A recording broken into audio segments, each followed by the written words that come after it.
Thanks everybody for your patience while we wrapped up our city special council meeting.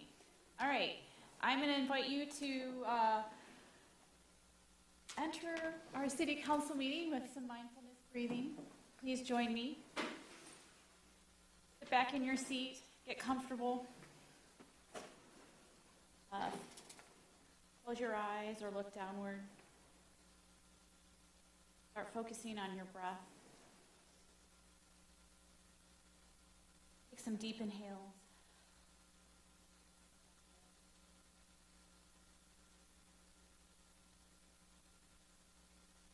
Sometimes it helps to count 4 on inhale, 5 on exhale.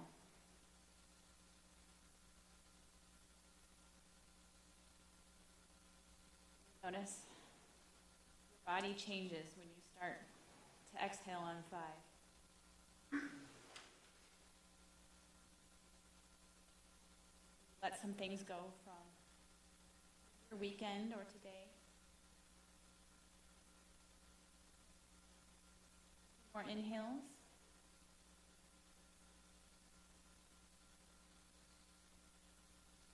And positive energy out. That's council chambers. Send good energy to the person sitting next to you. You are all here to participate in your government, which I am grateful that you are here. All right, 2 more. Inhale.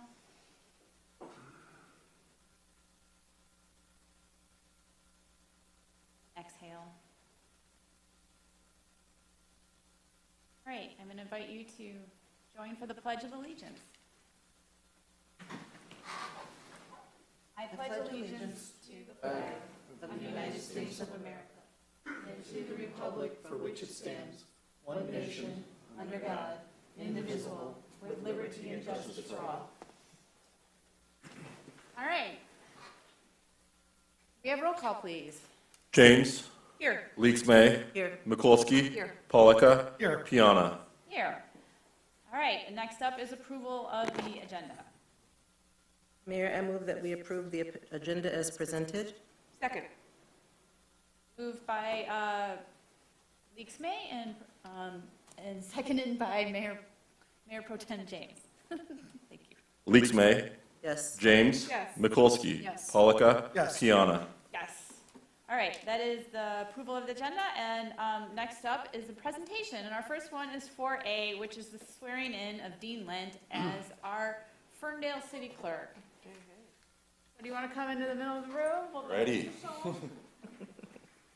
Dean's been our interim clerk now for how many?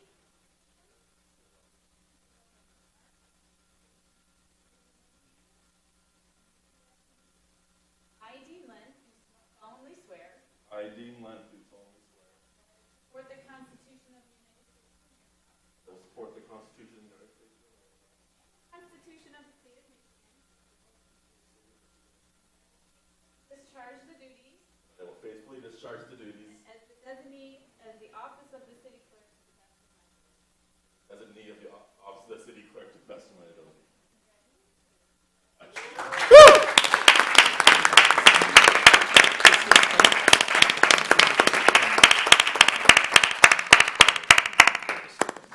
All right, and shortly we will be putting out a position for the search for a deputy city clerk. All right, next up is presentation 4B of the introduction of our new Public Works Parks Highway Supervisor.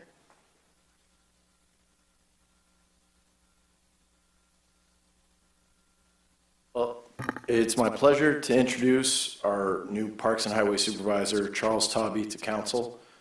He's worked with the city of Ferndale for 5 years now. He's got experience in all of the departments at DPW. Most recently, for about the last year prior to this, he ran the highway department as a team lead.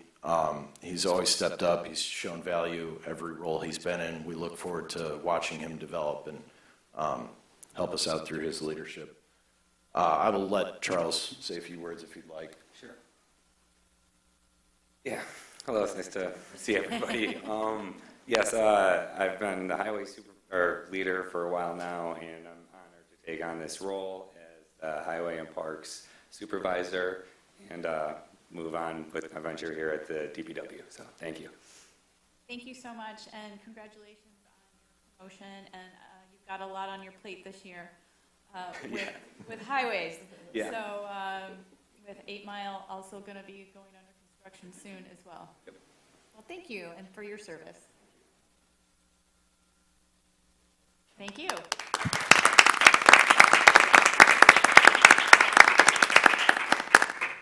All right, next up for presentations is 4C, which is a stormwater management in the park system.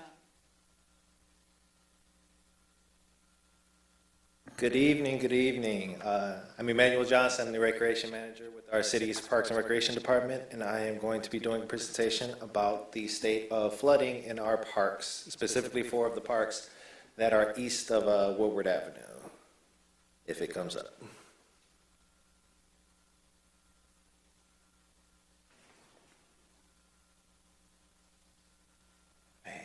So just to give some background information on what we're discussing.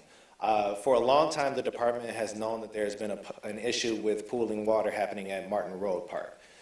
We've observed it a lot during our summer camp sessions when we've had kids going out to the playground after days after rain events, and we've seen pooling water up, as you can see, like underneath the slides and in different parts of the fields and everything.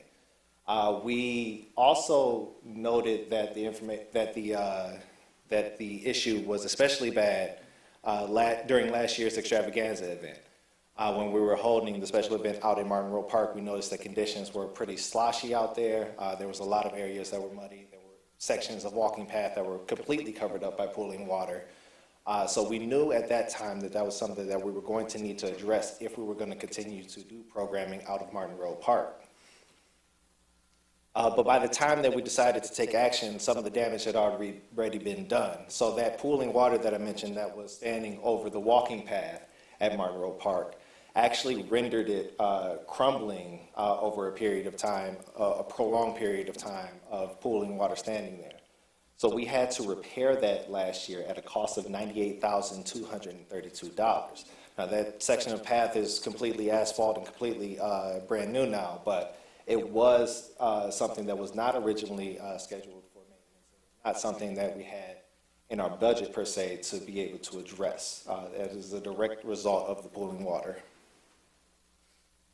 In October, we met with Chris from the Clinton River Watershed Commission, who came out to Martin Road Park to do an overview and assessment about the conditions out in Martin Road Park. He noted several different areas where we can put different rain gardens, different water mitigation systems. He also pointed out some of the damage that was done as a direct result of the pooling water. There are divots that we'll see a little bit later in the presentation that are a direct result of that pooling water. And he also recommended 4 different design concepts for different mitigation systems that we can implement, and they range in terms of price and in terms of their ability to mitigate different amounts of water. So that brings us to March 31st of this past year.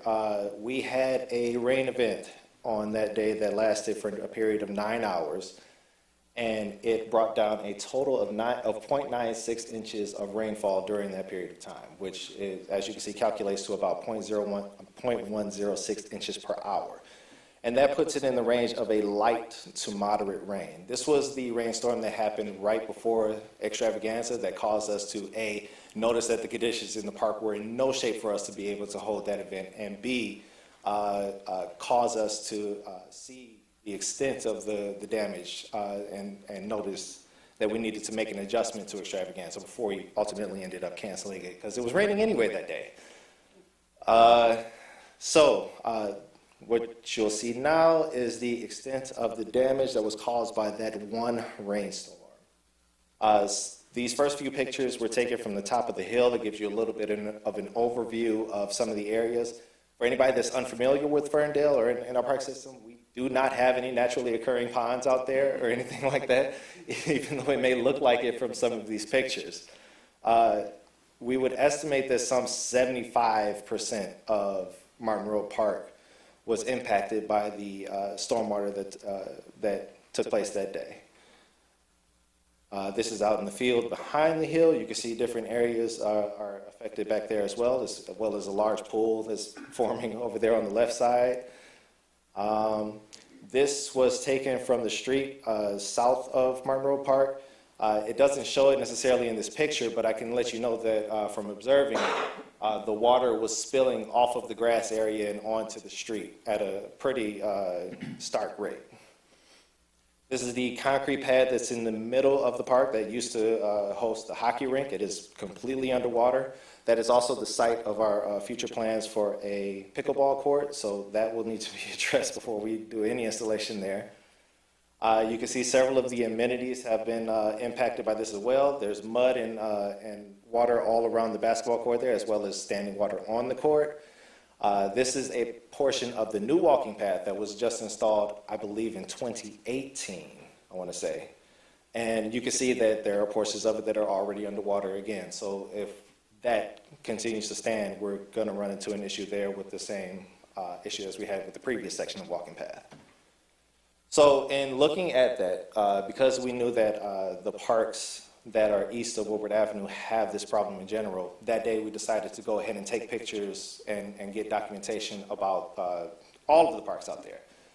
Starting with Wilson Park, you can see that the damage to this is the dog park that you're seeing here, and it's all muddy, it's all disgusting, frankly, and I wouldn't want to take a dog in there because of the mud and everything.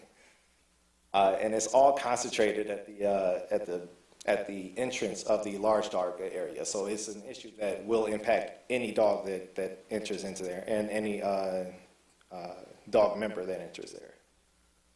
There are various areas around Wilson Park that have pooling water. This one is in the park's northeast section near like where the picnic tables are. This patch of water is so lovely dubbed as Lake Wilson. Which residents have informed me that they've observed kids going there and actually swimming in this part of flooding water. This one is right next to it as well. And just all around the park is generally pretty wet and pretty muddy and pretty nasty. This is the parking lot as well that is experiencing a significant issue too. At Harding Park, we have a lot of the same. Portion of walking path that's underwater there, more flooding in the middle of the park. The playground area has been severely impacted. You can see that as a kid comes down the slide, they're going to slide right into a giant pool of water. This portion of Swingstead is completely underwater and inaccessible, and the water damage extends up the walking path. I didn't actually get pictures of the north side of the park, but as I was driving home one day, I did notice that there were large pools in that area as well. And then flooding at Wanda Park. More patches of flooding. This is all from the same storm, and these pictures were taken around noon when the storm was pretty much over. And I want to make sure to emphasize that this flooding that you hear does not go away quickly. It stays there for days and weeks at a time. We've observed that specifically at Martin Road Park. You got divots of trails going into different areas in the park. Another one where a kid will slide directly into a pool of muddy water. Just all around bad. So let's talk about the factors that contribute to this park flooding. The main factor that contributes to this is the hydrologic type of soil that we have in Ferndale. Grade A and B soils are deep and well-drained soils that are mostly concentrated in the west and north of the city, according to the map. That's the area shaded in green that you see, and a little bit of the blue. Grade C soils and grade D soils are the ones that have layers within them that prevent proper infiltration of water. So they prevent the downward movement of water to get them out of the way of the topsoil and the grass and vegetation and everything. Those types of soils are the soils that are shaded in yellow and gray mostly being impervious surfaces. Wow, words. But you can see that the yellow area is concentrated on the east side of Ferndale, and that's where most of the parks in question that we're talking about are located. This information comes from the Climate Change Vulnerability assessment of stormwater that was done in 2020. To accommodate that, we also had to do a soil boring analysis for Wilson Park in preparation for the Wilson Park Improvement Project that's supposed to start construction this year. And you can see that there are large layers in there, in some cases less than a foot deep, where you have this hard and sandy clay soil that compacts and prevents water from properly infiltrating into the soil altogether. And the elevation profile in the city is also a factor. It's not as big of a factor, but it is something that contributes to the park flooding on the east side of Ferndale versus on the west side of Ferndale. The elevation on the west side is about 40 feet higher than on the east side of Ferndale, and that information also comes from that climate change vulnerability assessment. Some of the risk factors involved with park flooding, inaccessible amenities, you've already seen like some of the slides, playgrounds, walking paths, things of that have been barred from pooling water. Canceled events and programming, we were so disappointed to not have extravaganza after announcing it council session after council session. Damage to park amenities and landscaping. You've observed the walking path already being damaged. There are also these divots that you can see in this picture here that are created by pooling water that prevent proper vegetation from growing in. And the impact to the combined sewer system in the city. So the city has a combined sewer system, meaning that sanitation and stormwater all go into the same drain. And the more that we can keep stormwater out of that sewer system, the better that the sewer system is able to cope with the capacities that it has. So we at Parks and Recreation are looking to put together what we're calling the East Ferndale Park Flooding Action Plan. The name needs workshopping, it's a little bit long, but essentially we want to put together a comprehensive design plan for each of the 4 parks in question to address their specific needs through different stormwater mitigation systems. And that's something that we want to do in partnership with the experts at Clinton River Watershed Commission. Some of the benefits involved with approaching it this way: we can reduce the impact of park flooding during and after rain events. We can model potential systems for affected residents in the area. This is an issue that affects most of East Ferndale and not just the park system. We promote outdoor green infrastructure education through signage and modeling different systems at the park. And we also ensure unimpeded access to park amenities and features. Some of the small mitigation systems that we're potentially looking at installing include, in the top left, you'll see a bioswale, which is up at our skate park. It captures any runoff water in there. We also have rain gardens in the bottom left, and we have what's called a stormwater infiltration trench in the top right. And that's just a layer of rock that's designed to let water filter through and act as a sort of basin for the stormwater. We also have large-scale mitigation systems that may become necessary. In the top right, you have a retention pond, which is a standing pond that holds stormwater. Top left is an example of field grading, which will have to grade the fields to angle water to flow a certain way, in a way that we want it to, rather than just being all over the place. And we also have an underground detention containers, which would be placed ideally under an impervious surface, like something like the pickleball courts that we're looking to install out at Martin Road Park. But they are also like the most costly option. They'll get the job done, but we'll see when we get to the actual assessment what we need to do about that. For this issue, we have several funding options, some of which are on the agenda for tonight and some of which we've already applied for. For planning and design, we have the SIMCOG Planning Assistance Grant for about $40,000, the Eagle 9-Point Source Program for another $40,000, and the CRWC Mini Grant for $5,000. Those first 2 are on the agenda tonight, and that last one is available for use for the city at any point. For construction and development grants, currently we've already applied for the MDNR Trust Fund grant for $142,000, as well as the MDNR Recreation Passport grant for $142,000. We also have the OCPR grant program for $64,000 that is on tonight's agenda that will directly address the stormwater mitigation effort. For an expected timeline, we want to finish applying for related grant funding by June of 2023 so that we can complete the development plan in conjunction with CRWC by November 2023. We want to begin work on Martin Rowe Park as early as April 2024, Martin Rowe Park being the worst of the 4 parks that's most in need of attention. And then on an ongoing basis, we're going to be applying for grants and completing work as funding becomes available. That's it. So I guess I open up for questions or anything? Or just No, thank you. All right. We're just pleased that you're going to find some solutions for all of it. Do massive investment into our parks and have doing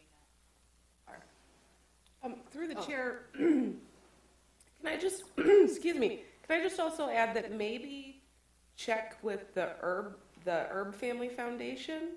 Okay. One of their missions is to address urban runoff.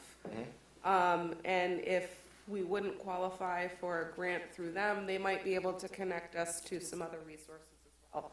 Yeah. Because I would imagine that the solutions are going to require a lot. Probably, yeah. in the long run. And I would also encourage maybe partnering with the Ferndale Garden Club and, to the extent that, rainwater gardens and so forth are going to be part of the solution. I bet we have a lot of gardeners who would happily pitch in. Sounds great. Thank you. All right, that concludes our presentations, and I'm now going to open it up to the call to audience, and we set aside 30 minutes for people to say what's on their mind, off and on the agenda. I ask you to follow our Discourse with Dignity guidelines and keep your comments to 3 minutes, and I believe we have Riley managing the stop clock, so, all right. All right, good evening, City Council and Mayor. Tyler. My name is Tyler. For those of you that don't know, I work in the community. I do a lot of different activism work. So just wanted to chime in and give my little 2 cents on the recent groups that have been attacking the LGBTQ plus community. So pretty much we're seeing it everywhere, occurring in our own communities to nearby communities to across the U.S. Even with our LGBTQ community centers all across the world, even choosing to deactivate their social media platforms due to the recent attacks on our community. Excuse me, I'm nervous. And just as well as the political policies that are currently changing within the legal system as well all across the U.S. And we're also seeing an increase in hatred and attacks on our community in person and, like I said, on social media. And, generally the city of Ferndale is known for being inviting, accepting, and inclusive regardless of your race, sex, language, religion, political or other opinion, national or social origin, disability, age, marital status, sexual identity, or socioeconomic status. So that being said, you may not have to agree with our lifestyle or who we choose to love, but just a reminder that the blatant disrespect and hatred, especially towards our community, is not going to be accepted with welcoming arms, especially in the city of Ferndale. Thank you. Hello. Good evening, Council. Thank you for hearing us tonight and the community of Ferndale. My name is Alyssa Spangler. I'm a business owner and a person that very much appreciates our community for the safety it provides me and also the acceptance. While many people are concerned about gun rights or their right to carry arms or reproductive rights, which we're all fighting for, somebody seemed to forget who we are in this community and allowed people to come in here and spew hate. Ferndale is not a hate community. It just isn't. It's a safe haven for everybody. The slander and references and propaganda material about LGBTQ community and pedophilia is disgusting. I'm absolutely taken aback by the route that people are going in this venue, and I feel it's my duty to speak up.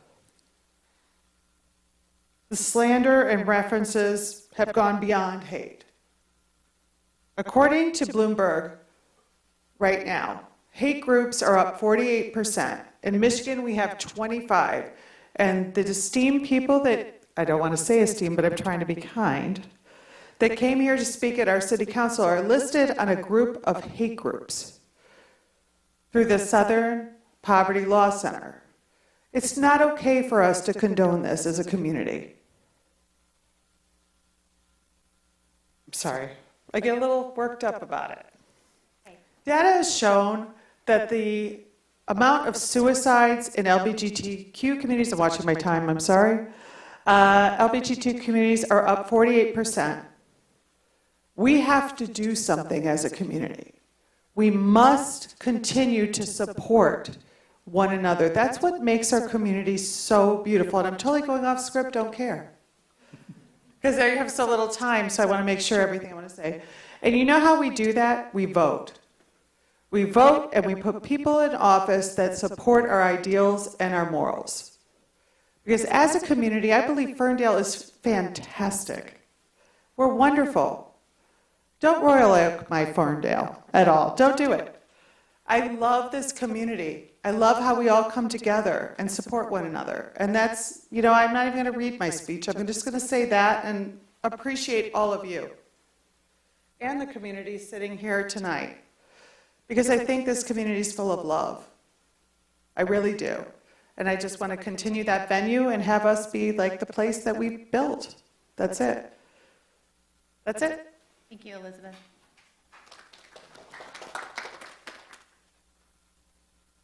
Hello, Rolanda Kelly, resident. Our community in Ferndale is vibrant and diverse, based on contemporary values and supported by years of traditions and effort. Our community represents one of the most progressive and forward-thinking communities in our region. We have created an all-inclusive environment for our residents, and there is no doubt that the LGBTQ community was front and center in this effort. People flock to Ferndale to live and experience our unique community. People feel safe to be here and be who they are. This is why I am proud to call Ferndale home. However, there are forces within that are not on board with what we have created. These forces came to the city council meeting last week to speak lies and try to demoralize and divide our community. They have elected to focus on hate and not the kindness that the world needs today. The cornerstone of many religions is compassion, but we don't see compassion here, just statements filled with venom and fabrications. Instead of celebrating the diversity of our residents, this hate group has made its point to focus on spreading false information and creating controversy. This group fails to understand that the more rights to one group of people does not mean less rights to the other. I'm here to denounce hate and to lift up our community, and I'm asking council to do the same. We are stronger together. Thank you. Thank you, Rolanda. Hi, Oscar. Hello, good evening. My name is Oscar, Oscar Rinat, 426 Albany. I appreciate your time, City Council. I was here on April 10th when a group of people came in to petition for a religious flag's Sacred Heart to be flown over public property. Because of the hate speech the group presented, I was honestly caught off guard and could not think of much to say, which many of you, if you know me, is out of my character. Needless to say, since then I had enough time to formulate my opinion, and here it is. The group has approached the city several times before, and because the city could not grant such permission on grounds of government speech, the group is now using the rejection as a way to victimize themselves and probably drum up some financial support from their followers. Because these donations are the main reason this group can operate. They are not creating anything to benefit our society. They are not journalists, educators, creators, or investigators. They are simply compiling sensationalized content and thrive on reaction reviews. They are parasites who survive on spreading hate, fraud, and propaganda. And by the way, they are not a church. They don't have a congregation. There are no priests. There are no services. There are no food drives or charitable work for the community. There are no teachings of compassion, love, friendship, of kindness. But there is hate, fraud, and propaganda. While marketing themselves as Christians, the group has exhibited a very little of the Christian spirit. They don't represent most people of faith I know, because most people of faith practice love and compassion. Many religious organizations have embraced LGBTQ people. And while I'm not here to give anyone the lesson of theology, the irony and ignorance of the group's spectacle is centered on the fact that the flag of Sacred Heart represents the meaning God is love and signifies Christ's love for humanity, while this group is promoting hate and aggression.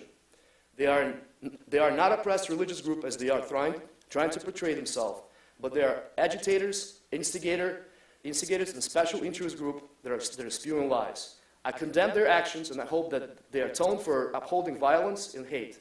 Their activities will never be condoned or accepted by any contemporary archdiocese or any denominations that I'm aware of.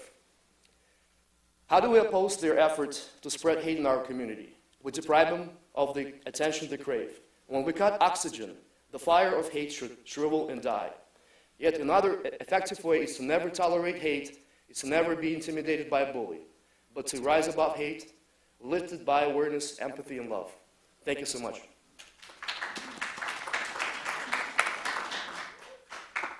Good evening, Council. My name is Tracy Connolly. I've been a resident of the city for almost 20 years. And when I moved here, I had no idea that I would be raising a transgender child. But I am very grateful to live in a community that has allowed me and allowed my son to flourish and grow and become himself and feel like he is supported, appreciated, and respected by those around us, my neighbors, our friends, the school system in Ferndale. I really hope that we don't lose sight of how important it is as a community to continue to support our young people and to denounce the vitriol and hate that groups like this try to stir up in a community. I want to thank you for your service and thank you for your time.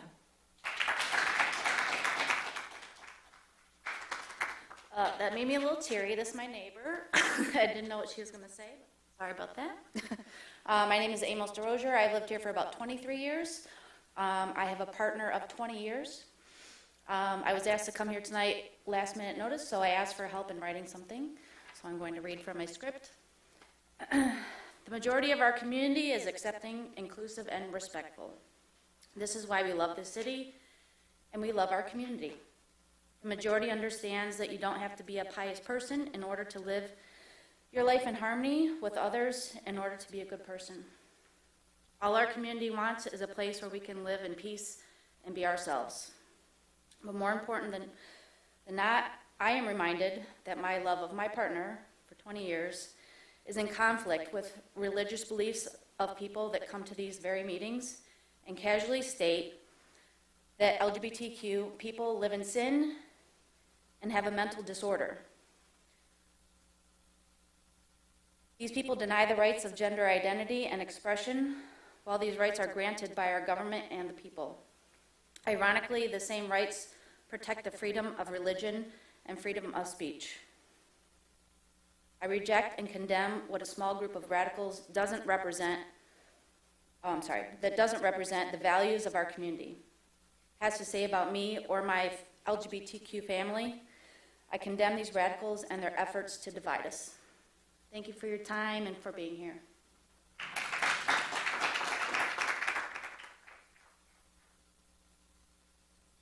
Hello. My name is Jen Matson. I just moved here 2 years ago. I'm not much of a public speaker. I also had a statement written for me because this was a last minute thing. But I do have to say,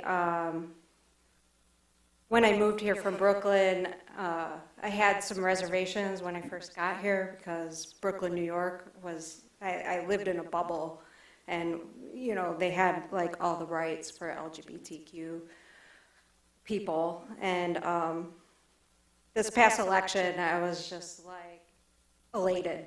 It was amazing, and I'm so happy to be back here in Michigan and see the changes that are happening.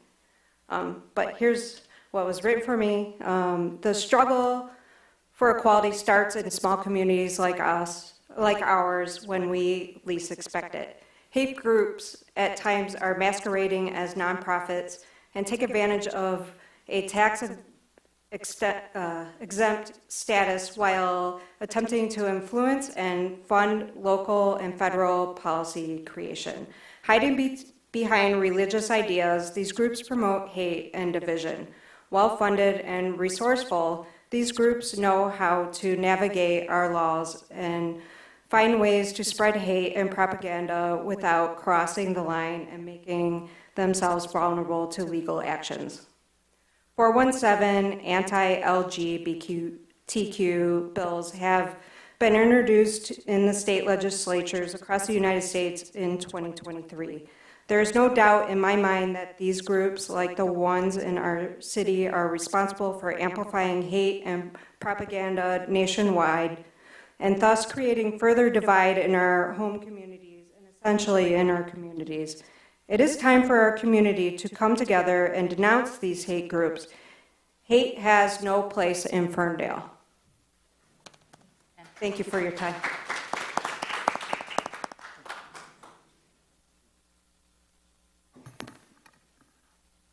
Hello, distinguished board. I'm Gregory Humphreys, Legislative Director for your state rep, Helena Scott. And I just want to say, congratulations. I talked to your clerk earlier today, and we had a conversation about how well he helped us in securing information that we needed last year. And he returned every call. I was elated, and I want to thank you, and I would thank you for your getting the position. So I'd like to say, I'm here, and I bring greetings from your state rep, Helena Scott. I have this information on the back table when it's over. There's some things in Lansing that are going on. They are moving really, really quick. In the last, it's been 40 years since we were able to move these type of legislation through. And I wanted to share a couple of things with you, and I'm sure you already know, that Rep co-sponsored. One, of course, is the repeal for the 1931 abortion ban. That's gone. Sign that.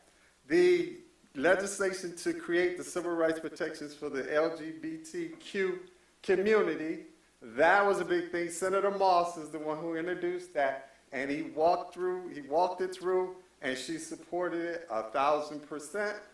The red flag laws for the guns, that went through. She was a co-sponsor on that. So they're up there. They're doing the things that they need to do for the community, the things that you all have put forth that didn't get moved within the last 40 years. Because we do have a trifecta, there are a lot of other things that are coming down the pipe, and that you're going to be very surprised. We're going to keep pushing it until it goes through. Rep. Scott had a conversation today with one of your residents, and it's regarding same-sex parents and the adoption of it. So we're working on that legislation with her, and I think her name is Corinne. We're working on that with, she's an attorney. So we're working on that with her because there's some things in the Constitution that just you really don't understand. So we're going to make it simple for people. We're going to make it simple. So on the back, I just will tell you, we got the information in the back right there, and I got 22 seconds. I want to say hi to Rabbi. We had a chance to meet him place on 9 Mile. So I'd like to say hi, and I want to thank everybody. And we'll be back with legislative updates every month because you all need to know. And come up to Lansing, come visit us. Our doors swing on friendly hinges. Your house. Thank you. Thanks, Gregory.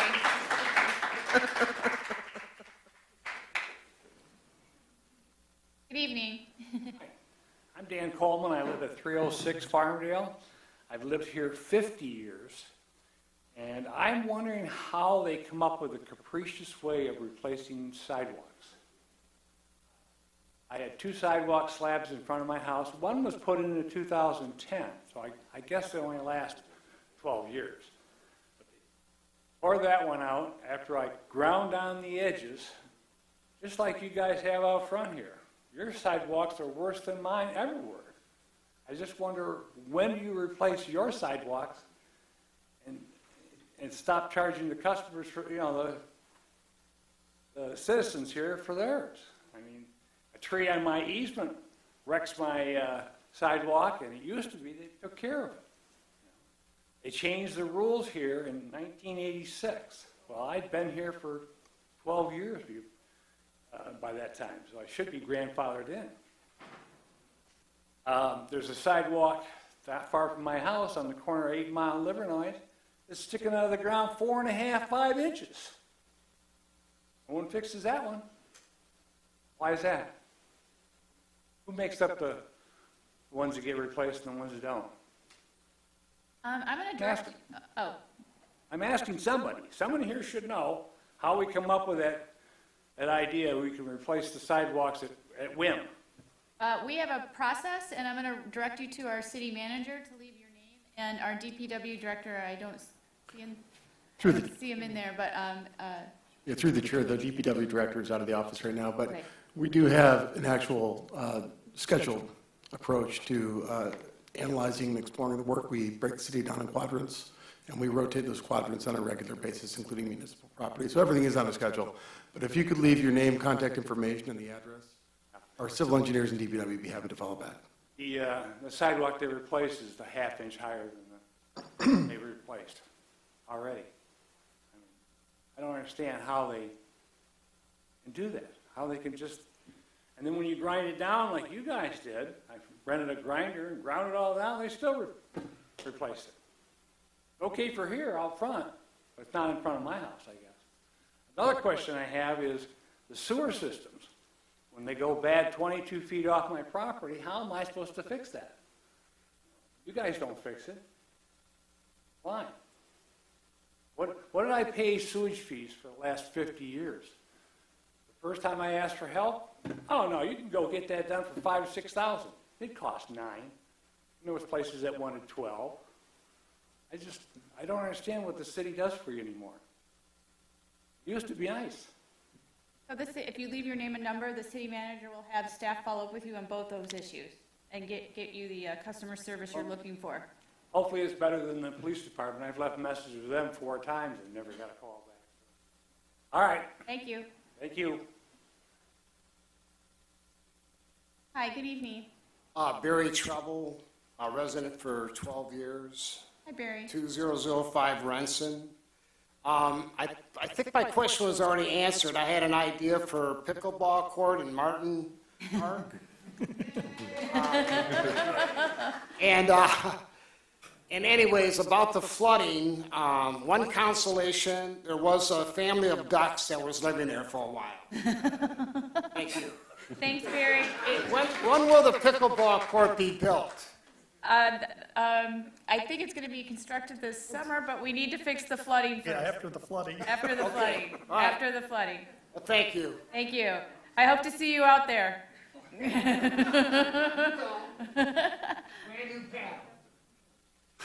Hi there. Hi, good evening. My name is Reed Turnbull. I live at 519 East Oak Ridge. Been a resident for about 5 years. I just wanted to first give a word of support to the group who spoke earlier. I'm happy the City Council has been respecting the separations of church and state. On the topic of flooding in the parks and also sidewalk buckling, etc., I'd like to remind the council, any residents here, that the FESC is hosting a second rain barrel sale on May 7th.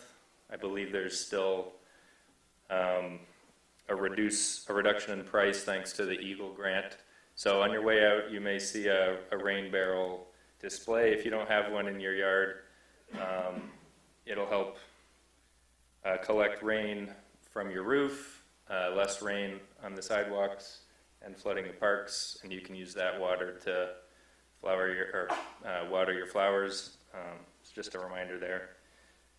Anyway, that's all I had to share. Thank you.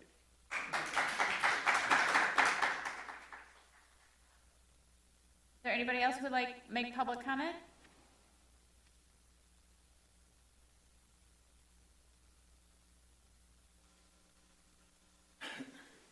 Herschel Finman, Jewish Ferndale, 1725 Pinecrest.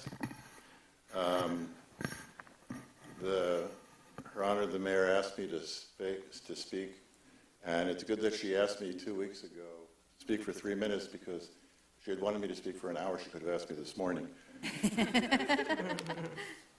The council will be adopting a resolution, a proclamation, declaring May to be Jewish American Heritage Month.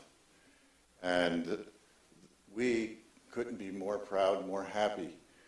Jewish Ferndale has been received with open arms by the city, and at every turn and every opportunity, the city has helped us, and we see the inclusion that is inherent in part of the infrastructure of Ferndale. The proclamation, which I'm assuming will be read, details some of the history of Jews coming to America. Let me point out that the first Jews that arrived in America in 1654 in New York City were escaping religious persecution in South America. They found a haven here. And since that time, for the last 350 years, Jews have found a haven in America. Jews have become an intricate part. The Revolutionary War was funded by a great part by a Jew in Philadelphia, Chaim Solomon. Jews have been throughout the history of this country, whatever needed to be done, Jews have been welcomed and included. And when it's very greatly appreciated that there is this environment where there is no persecution, it's fitting that May be considered this month of Jewish American Heritage Week month, as there are two minor Jewish holidays in this month. One of them is, I'm running out of time really quick, I gave a rabbi 3 minutes, that's not happening. But one of them, we'll talk about the first one real quick, is called Pesach Sheni at the end of the week. In the desert, there were Jews who were not able to offer up the Paschal lamb, and they were given another chance a month later. So we see that taking us from this lesson of the second Passover, that we always have an opportunity to try and to strive and to do better and to accomplish what needs to be done, and anything that was missing till now can be done, and we appreciate it, and we thank you so much. Thank you, Rabbi.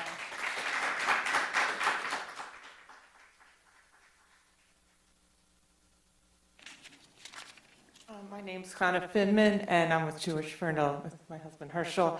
It's really an honor to be with you guys tonight and to listen to what you're talking about. I had the privilege to hear a very famous Jewish man, American Jew, named Elie Wiesel, and I got to meet with him. And his campaign at that time, it was in the 90s, I think, he came here to Michigan, was going around the world and talking about the word hate. And he said, we are allergic to it, but we need to confront the word hate, and then we need to dissolve it. And it's not an easy task. So I wish you luck, Godspeed, as they say. And I just wanted to tell you who we are a little bit. Jewish Ferndale is on Pinecrest and 9 Mile. We bought a house there in about 2016. And I just wanted to whiz through real quick some of the things we actually do there. Everybody is welcome. We do many different things. And in honor of Jewish American Heritage Month, the month of May, we'll be working in our gardens. We have many people come, many neighbors come and bring us plants. So it's been a real gathering of Ferndalians there. All different kinds of people come and help us garden. We have a library that's open to anybody. We have a very simple way of taking out books on a variety of Jewish subjects, but also gardening and cooking and fun things. We have an art studio where we have ongoing art classes where you can get involved with that and make some friends. We have an art exhibition going on right now having to do with the mystical, magical city of Sfat in northern Israel, which is known for its Kabbalistic history and its art colony. So we have paintings and things describing that up right now. We also have many different kinds of people actually come to study with us. From all kinds of backgrounds, and that's another thing we do. We have holiday and Shabbat dinners about once a week or every other week. We have a film night.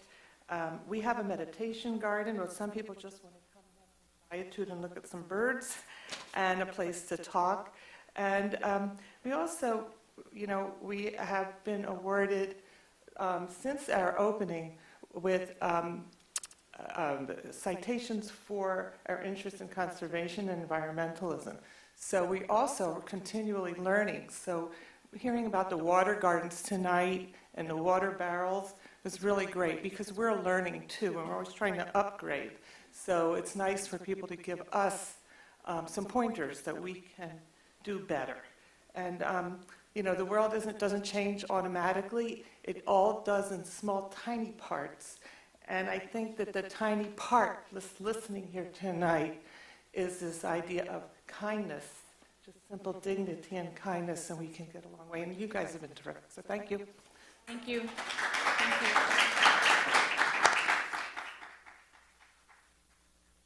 Is there anybody else who would like to do public comment tonight? We have everybody? I appreciate everybody being here and saying your important words. So I'm going to move on to our next item, which is the public hearing, and it's 6A, public hearing for the consideration of transferring a tavern license and upgrading the tavern license to a Class C liquor license for Syndicate Ferndale LLC, located at 140 Vester Avenue, as presented by the Community and Economic Development Director. And I always say we have 4 parts to our public hearings, which is the first part is presentation by the city staff person and applicant. We move into public comment for step 2. Step 3, I usually open it up for council for questions of fact, and then we move into step 4, which is motion and debate. So with that, I'm going to turn it over to our CED Director, Roger. Good evening, Madam Mayor and Council. So I will be relying a little bit on the city clerk and the city attorney for this, but to introduce this item, yes, this is a public hearing for the consideration of transferring a tavern license to the city of Ferndale and upgrading the tavern license to a Class C liquor license. This request is for the syndicate, and they have requested a transfer and upgrade in the Class C liquor license. Just a little bit of information, there is a review committee made up of city staff. The review committee met on March 20th, 2023, and voted unanimously to accept the transfer of the tavern license and upgrade it to a Class C liquor license. Subsequently, the DDA may review the application. On April 3rd, 2023, it was determined that the board members of the DDA declined to review it. On April 5th, the applicant, all residents within 350 feet of 140 Vester, and all Class C liquor license holders within the city of Ferndale were mailed a notice of public hearing. I don't think we received any comments to date. But the public hearing is open if people would like to comment. Okay. Is our applicant here at all? Would you like to say anything? No? Why don't you introduce yourself, just so we... Folks at home. The folks at home, because I know they're eagerly awaiting your opening. Yes, absolutely. Hello, my name is Dana Taucher. I am the owner of Syndicate Ferndale. We are an American farm-to-table restaurant with a seasonal cycle menu with paired craft cocktails. We hope to source everything locally, if not everything within Michigan, and support our other small businesses around us. Thank you. Thank you. All right, I am going to open up the public hearing. It is exactly 8 o'clock. Is there anybody here who would like to make public comment about this item? All right, I'm closing the public hearing at 8:10, or 10 seconds in. With that, I'm going to open it up to council comment. Are there any questions on this agenda item? No questions, but I will share with the council that this has already been approved by the Planning Commission quite some time ago, and we have all been anxiously awaiting for it to open as well. Any questions? Through the chair, I just have I guess it's a process question. Roger mentioned it, and it's also in the memo that the DDA board had the opportunity to review the application and declined to do so. Am I correct in presuming that has the effect of really having no opinion, neither? Nina can answer, but I would surmise yes. But yes, so what that is if they wanted to comment about it, they had any questions about it, we would have convened. We opened it up basically over email and said that if any member of the board had questions or concerns about it, we would meet. And every single person, every single board member said, nope, we're excited about this. We don't need to ask any additional questions. Thank you for that clarification, because that could be perceived as being Right. a negative. When you say we declined to talk, yes, I know. Good question. All right, then we would need a motion to proceed. Mayor, I believe that there's 2 actions that need to be made this evening. So the first motion I will make to approve the recommendation to the state of Michigan to transfer a tavern license to Syndicate Ferndale LLC at 140 Vester Avenue. Support. Moved by Pollican, supported by Leaks May. Polika. Yes. Leaks May. Yes. James. Yes. Mikulski. Yes. Piana. Yes. And the second motion is to approve the recommendation to the state of Michigan to upgrade a tavern license to a Class C liquor license for Syndicate Ferndale LLC at 140 Vester Avenue. Support again. All right, moved by Pollican, supported by Leaks May. Polika. Yes. Leaks May. Yes. James. Yes. Mikulski. Yes. Piana. Yes. All right, that passes unanimously. Thank you for being here and going through those processes. Mayor, may I make a quick comment? Sure. The chair. Dana, I just wanted to welcome you to Vester Street. I'm the de facto Vester Street ambassador as it's my block and I get to be on council for now. Please find us on Facebook. We have a Vester Street Neighbors group and we make the invitation to all residents, property owners, business owners, anyone who's Vester invested. It's an opportunity for us to, share information and let us know when you open. Maybe there'll be a Vester discount cocktail or something. Intent. All right, thank you very much. All right, I'm moving on now to the second public hearing, which is 6B, approval of the triennial budget for fiscal years 2024 through 2026, and our city manager is taking us through this again. Hint, hint. Thank you, Mayor and Council. Tonight's public hearing is the final step in the annual budget process. This is a date that's required in our charter, so our charter does require the City Council to adopt the annual budget by the second City Council meeting in April. So we effectively are one of the first communities to adopt a budget. As the Mayor alluded to, this is not our first bite at the apple. This will be our third presentation in the last 5 weeks, I think. The first recap, just generally to make sure the public can keep score at home with us. March 18th, the City Council held a budget workshop. That is kind of where we're starting with big picture, and we provide a regional overview, general economic forecasts that we received from the state and county and analyzed ourselves. We provide millage forecast analysis. We walk through proposed lay and the Headley override analysis. Each department has an opportunity to present priorities and have discussion from council about those priorities and their budget requests. The special revenues are then calculated by draft, and of course this year we had a facilities task force review. This is the first budget that has been had since the task force met last year. So we included that just as a summary. Council gave feedback, and then on April 10th I gave the first draft reading during council's meeting. I chased everyone out of the room, I think. But we just narrowed down a little bit more and focused on the actual general fund operations, revenue expenditures overview. And I'm going to just repeat a little bit of that in summary tonight. Council at the budget workshop did ask for a deeper analysis on state share revenue. And so we included that in the April 10th meeting. And I just kept that in here tonight as just a general recap for any of the audience in the room. And tonight, really, per the law, we have to adopt a tax levy resolution that officially formalizes the levy taxes that will be assigned on the tax bills for fiscal year 24. So I will always keep this in here just at the head of any strategic process, and that's an announcement of City Council's strategic plan. It has 8 critical success factors. Each of these are the values of which, each of these are values of which we try to organize our activities and efforts around. So we talk about economic prosperity, the importance of safe, protected, and engaged community, the importance of supported infrastructure, accessible transportation and strong regional partnerships. Organizational and financial excellence is more of an internal metric. Healthy connected neighborhoods and climate adaptation and resiliency, which was the newest success factor added by this council in 2020 during their update. For fiscal year ending 24, the green arrow shows 24. That is the July 1 year.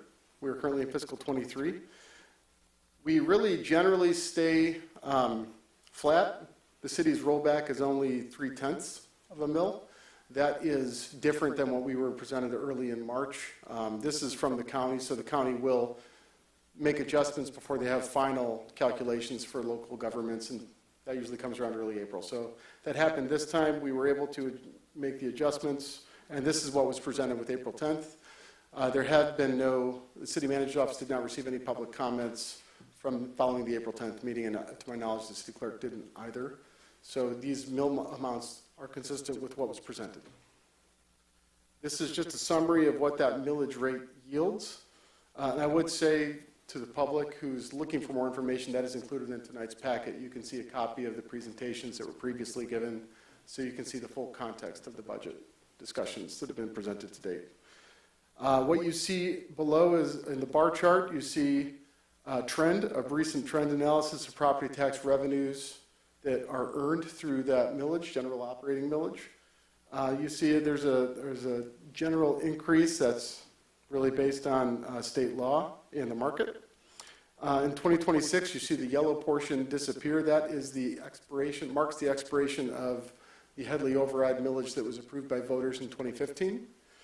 So you can see the value of that operating millage is about $3.5 million projected in 2025. Losing that in 2026 would result in about a 30% reduction in general fund operating revenues. So that gets us to the bottom line. The general fund's operating revenue is really highly reliant by design on property taxes. Combined with their general operating millage and the voter-approved millage, it's about 51% of our revenues. The rest of our revenues are based on state-shared revenues and then variable activity, such as permits and fees, citations. I kept in the discussion about state-shared revenues, so this is just a drill down. This is a chart sourced through the Michigan Municipal League, and it shows an illustration of the state's revenue sharing with Ferndale, which is also a reflection of the greater local government, dating back to 2004. So the state has opted to share less revenue with local governments since 2004, and you can see that by the yellow design, or the yellow line. That yellow line takes a dramatic drop between 2004 and 2012, and it's really been slow to recover to get back to pre-2004 levels. So those are statutory revenue sharing that the state does adopt via the state's budget process. That is some feedback I'd give to our representative from Lansing here this evening. I'm not sure if he's still here. We'd like to see some movement on that.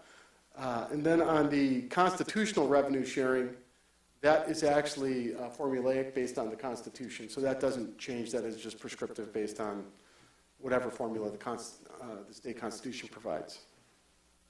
And then the gray area actually shows what our current state revenue sharing would be if the state sustained its previous record of local revenue sharing. And that really nets out to about $1.8 million that the state is not sharing with Ferndale that it would have shared pre-2004 levels. So that's meaningful. That's about 50% valuation of the value of that Headley millage. The net effect of that is a downward pressure on local governments. So to recap, in 2004, the states starts to reduce revenue sharing through their budget process. Over 20 years, this compounds and ultimately puts a lot of pressure on local governments to secure the revenues via property taxes, which is one challenge, but that challenge is also restrained by state laws and the impacts that they have on our ability to earn property tax revenues at a consistent way. That's via the Headley Amendment and via Proposal A, which was approved by voters in 1994. On the department side of things, this is generally a pretty consistent overview of how general fund department expenses look at the big picture level. So about 70% of general fund expenses are personnel related. Government doesn't build products, we provide services. So as a service provider, it'd be reasonable to assume that most of our expenses are personnel related. 15% of those are general operations and legal expenses, insurance requirements of the government, utilities, for example. 10% contractual services, and only 5% of our budget for fiscal 24 is assigned to capital improvements. So I want to narrow down on that 70% of personnel. This is what that looks like. About $9 million is full-time wages of our workforce. About 2.4 is healthcare and fringes, which are typical of most organizations. And then we have defined contribution at $1 million. But the one thing I want to point out is with or without a Headley override millage, we have a fixed cost of $3.4 million to cover legacy pension obligations, otherwise called other post-employment benefits. Those are obligations that we owe legacy employees and workforce of the past based on previous agreements. So that's about $3.4 million. Just a breakdown of general fund expenses by department. About 53% of the city's general fund is spent on public safety. That's police and fire combined. The other 47% is broken out amongst other departments, with DPW and the district court leading our next largest departments at about 9% and 7% respectively. So looking at the projected budget, you see this in your budget book in the packet. We expect slight increases through 23 and 24 that are largely reflecting the local economic picture. And then in 26, you can see that is just a forecast, and we're not actually recommending that City Council use its fund balance to offset that deficit. This is structural. It's for illustrative purposes only. And finally, our capital requests. This is consistent with what we provided before. I said about 5% of our expenses, or $1.2 million, have been allocated. That also means we've foregone about $1.1 million in investment that we've just chose to defer through the budget process. So a quick review, 70% of the general fund is personnel costs. The cost of labor that we showed in the previous budget session changed by about 8% in 1 year, or the value of $750,000. That's again a reflection of the economic times of the last 2 years actually.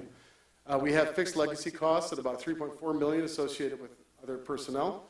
We're only able to fund about 35% of capital project requests, but those requests are funded based on priorities that we've laid out in the capital improvement plan process and the City Council strategic plan.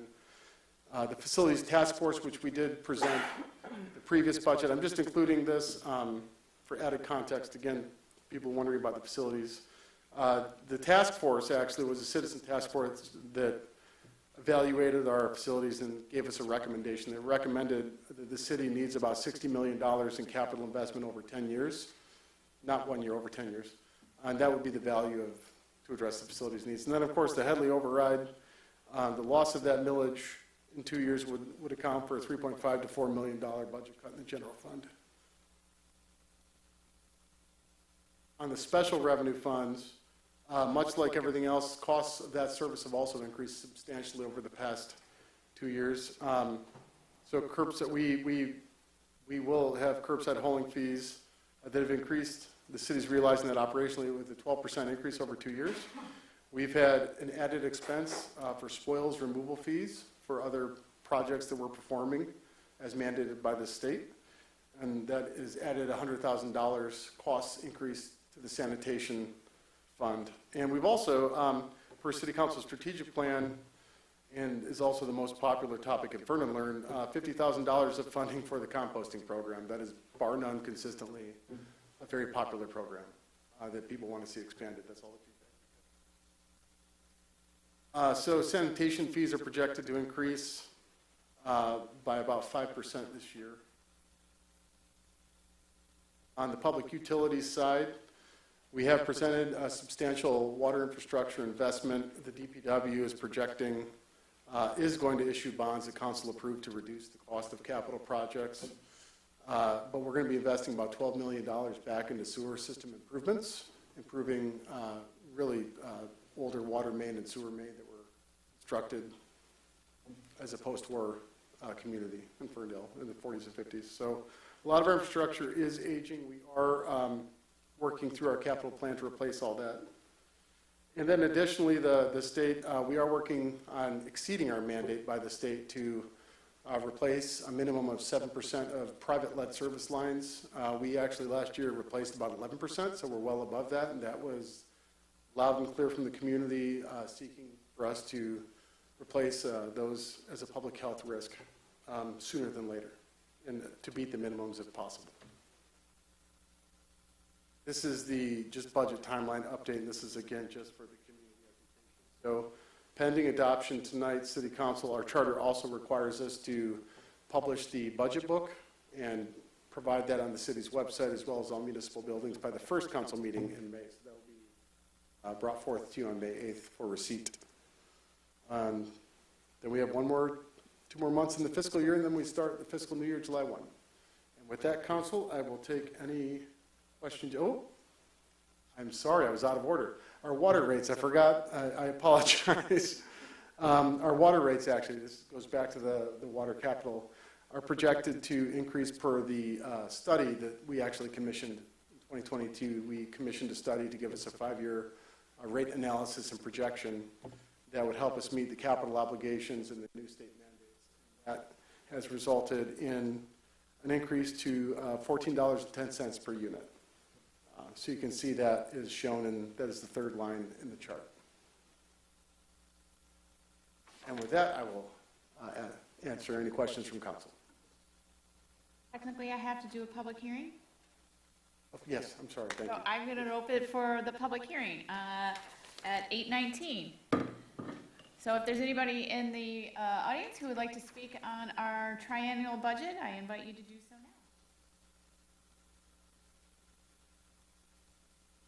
Seeing no one who wants to speak about it, I am going to close public comment and open it up for questions from council at this time.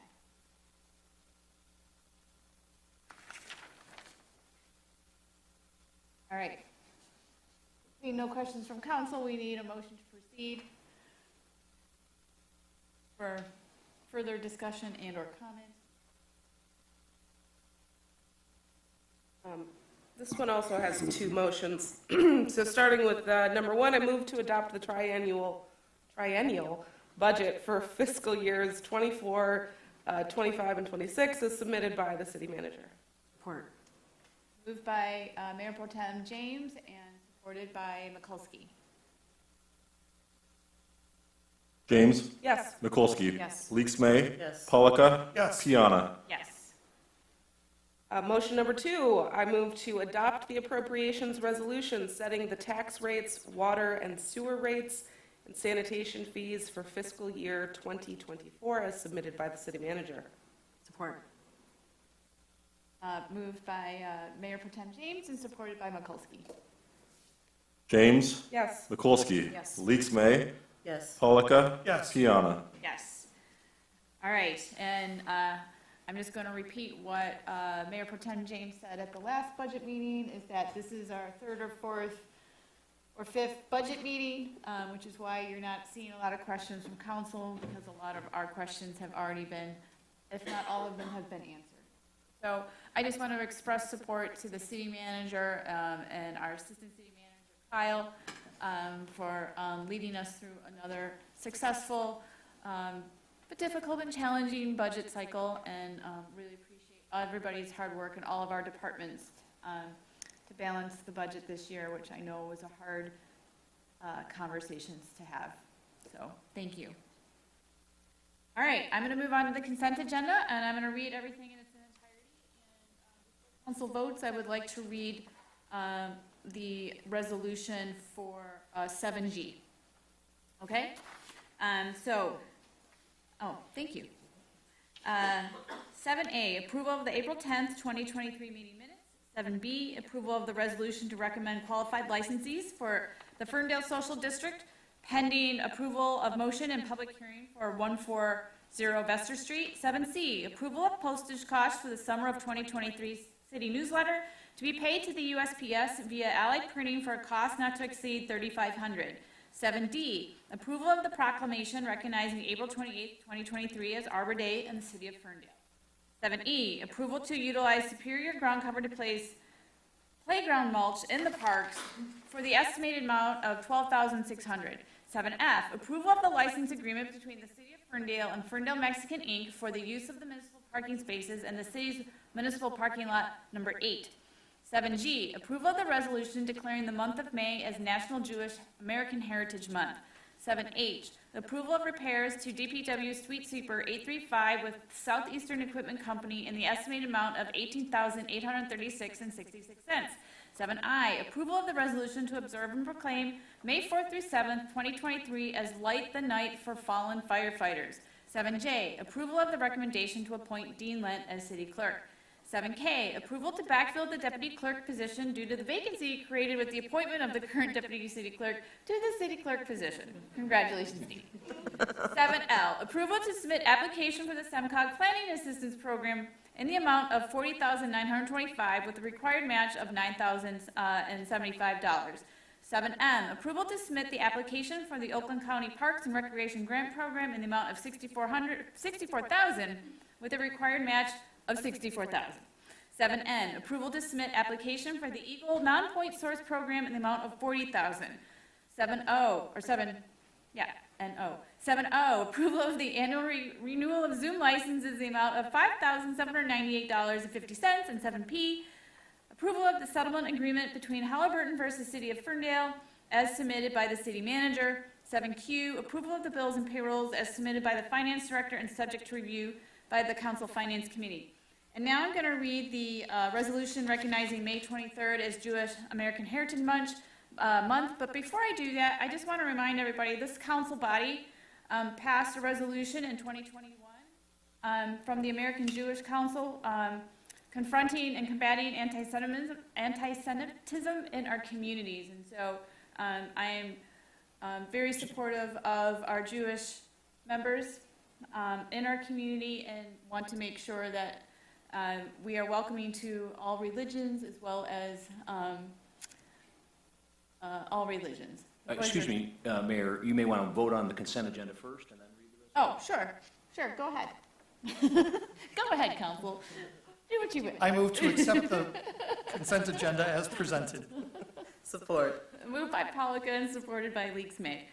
All right, I will read it now before we vote. Is that appropriate? In 1 second, Dean, you want to? Okay. All right. Polika? Yes. Leaks May? Yes. James? Yes. Mikulski? Yes. Piana? Yes. Thanks for the process reminder. All right, so now I'm going to read it. From May 1st through 31st, 2023, the United States celebrates Jewish American Heritage Month, which is an opportunity to consider and recognize more than 350-year history of Jewish contributions to the history of the United States. And Jewish people began establishing families and businesses and synagogues and contributing to their communities on American soil in 1654 in search of better opportunities. And in every sector of the nation, Jews have made vital contributions to the culture and molding of the country, serving in a uniform, in elected office, and our nation's highest courts. And Jewish Americans have made enormous contributions to Americans' cultural, scientific, artistic, and intellectual life, and they have marched, petitioned, and boarded buses to demand civil and political rights for all, for women's rights to voting rights and workers' rights. And Jewish American Heritage Month also looks at the history of injustice Jewish people have had to overcome for centuries. The observance also offers the opportunity to end anti-Semitism and learn the history behind it. And celebrating Jewish American History Month helps to strengthen our communities and promote a sense of belonging, shared civic life, deep understanding of cultural heritage. Now therefore it be resolved that the City of Ferndale City Council recognizes the month of May 2023 as National Jewish American Heritage Month and urges the residents of Ferndale to observe National Jewish American Heritage Month with appropriate programs and activities. So, thank you for supporting this. All right, and thank you, Rabbi, for being here, Jewish Ferndale.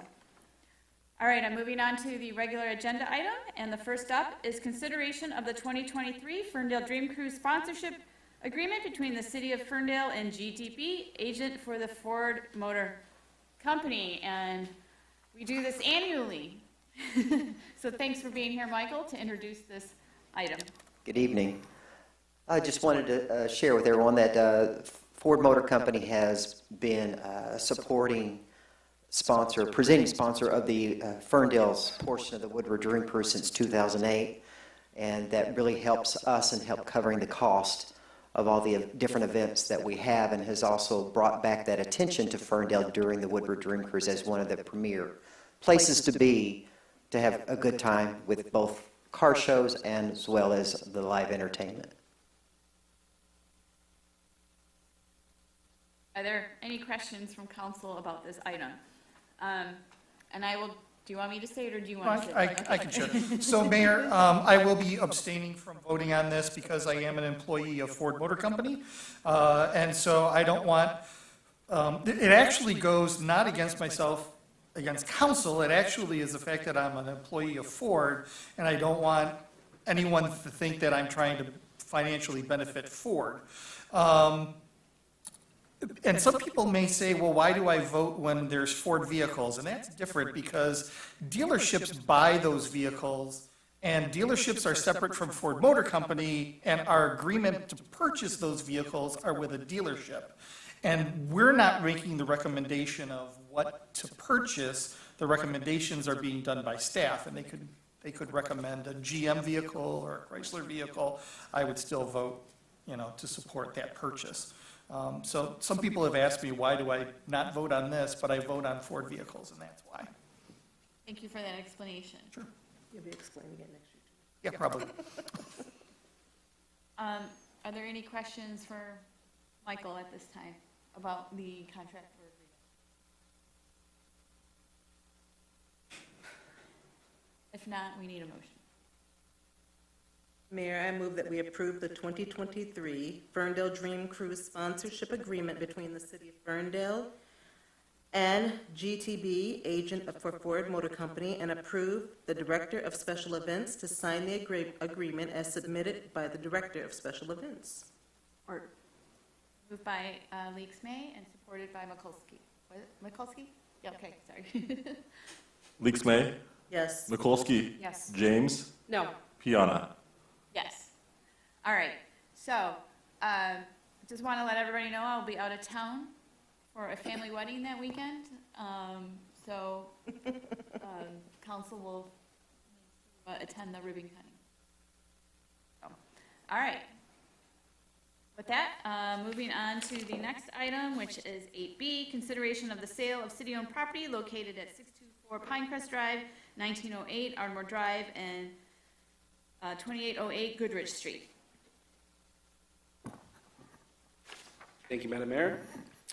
As the Mayor stated, this is approval of the sale of city-owned property located at 624 Pinecrest, 1908 Ardmore, and 2808 Goodrich Street. A little bit of background, if you recall, I started in May, and soon after a neighbor came in for another property we owned and had some concerns over maintenance. We took a step back. We had GIS make a map of all the city infill lots we owned. So I'm not talking like parks or City Hall or the fire stations, but those small infill pieces. We categorized them into three categories. One, infill lots that are buildable and we should sell. Two, remnant pieces, 10, 15, 20 feet in width that were not buildable, that we're still working, starting to work towards disposing of next to the, with the next door neighbors. And then three properties we would hold for a longer period of time. We, for the Horton Street property that you've reviewed previously, we put that on the state's bid page and also hired a local broker. Through the state's bid page, we received no bids, and through the broker, we did receive one bid. So that experiment shows that the broker and the MLS system provide us better leads and offers. So subsequently, we put three more properties on the MLS through the broker. And we used the same square footage cost of what we received for Horton. So we just applied a per square foot cost, applied it to the acreage for each one. So for 1908 Ardmore, that was about $39,000, or $39,000. 2808 Goodrich was $27,500. The silver lining in this is the Pinecrest one. The Pinecrest one, on a per square foot basis, was $40,000. We put it on the market, and we did receive an offer for $60,000. The person who offered $60,000 for Pinecrest is Abelson Custom Building Company, Inc., and then the other two were Zaman Development, LLC. I believe we have one more property to put on the market after we potentially rezone it.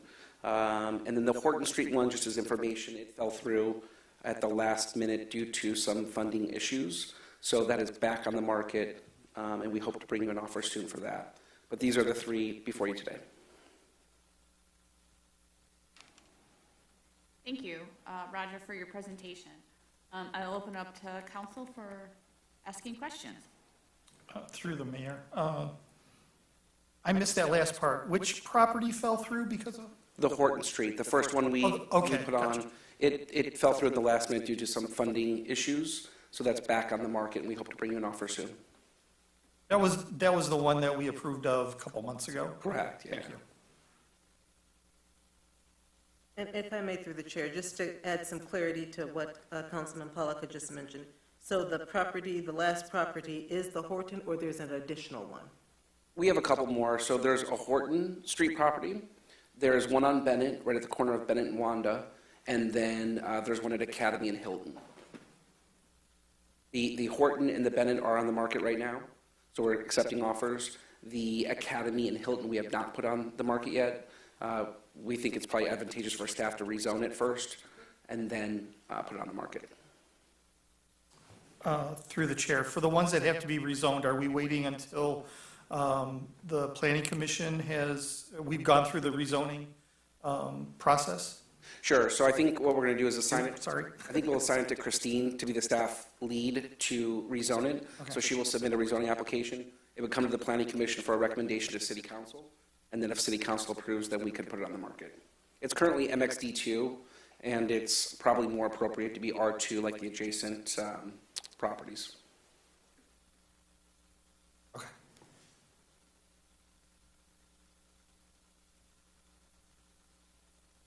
Through the chair, and I'm not sure who would be the best person to ask this question to, but do we have the option when we're posting properties for sale, are we permitted to state a preference for nonprofits, Habitat for Humanity, purchasers who could deliver affordable or attainable housing? The city attorney probably can answer that. Sure, that's not a condition that has been attached and that hasn't been looked at recently with respect to the dynamic of how to do that while still trying to achieve the highest competitive bid price for the property.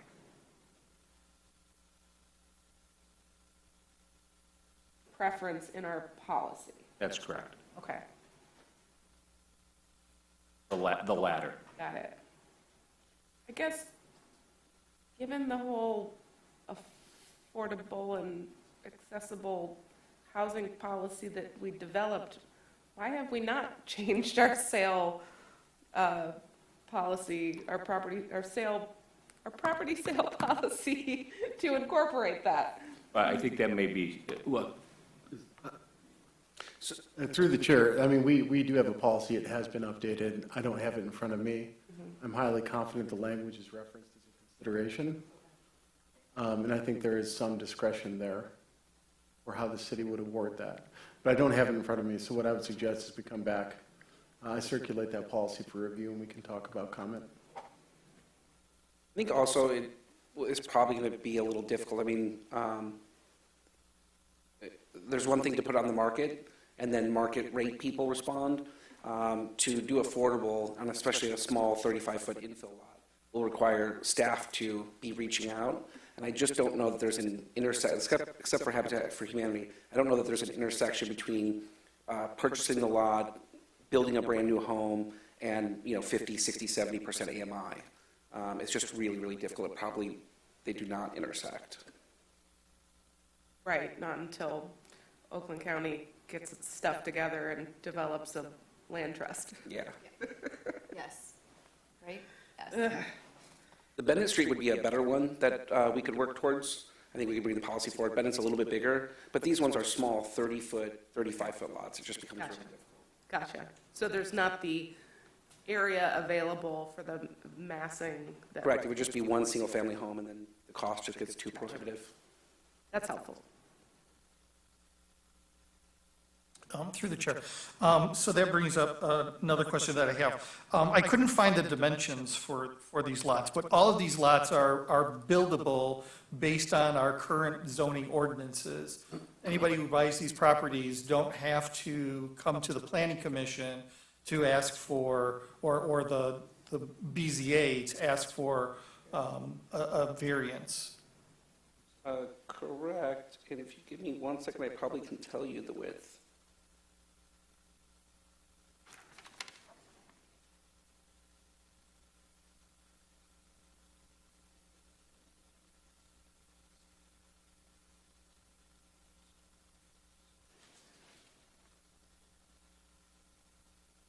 I'm going to say, I think they're 30, 35, and 35 feet wide. Okay. Well, I just had a sidebar with our counsel, and he assured me that they're all billable based on current zoning requirements. And that was my biggest thing. I wasn't too worried about exactly how wide they were. It's just I just don't want to have to put any restrictions on any of the buyers. If there doesn't have to be restrictions. Through the chair, it's my understanding that they're not the category, Roger, where they would be non-buildable, that where you would typically identify adjacent property owners as the likely purchaser. Absolutely correct. These are not in that category. Absolutely correct, and I think I'm pulling up the Excel spreadsheet. So 2808 Goodrich is 30 feet, with 5-foot side setbacks leave 20 feet. That's the minimum probably you could go. 624 Pinecrest is 38 feet, and 1908 Ardmore is 40 feet. Yeah, that 30 feet's going to be difficult because that's going to be very narrow. I don't know if you could build is it on a corner? No, it's not, is it? No, but also You have a driveway. the people who put offers in are builders, so I have the most confidence that they have a plan that can work. Yeah.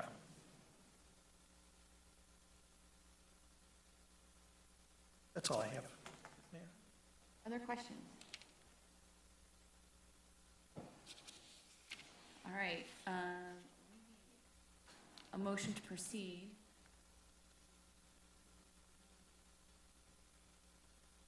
Is this a question for the city attorney? Is there a motion to be made to have the city manager and city clerk sign, or is that in there? That's the language in the Okay. motion.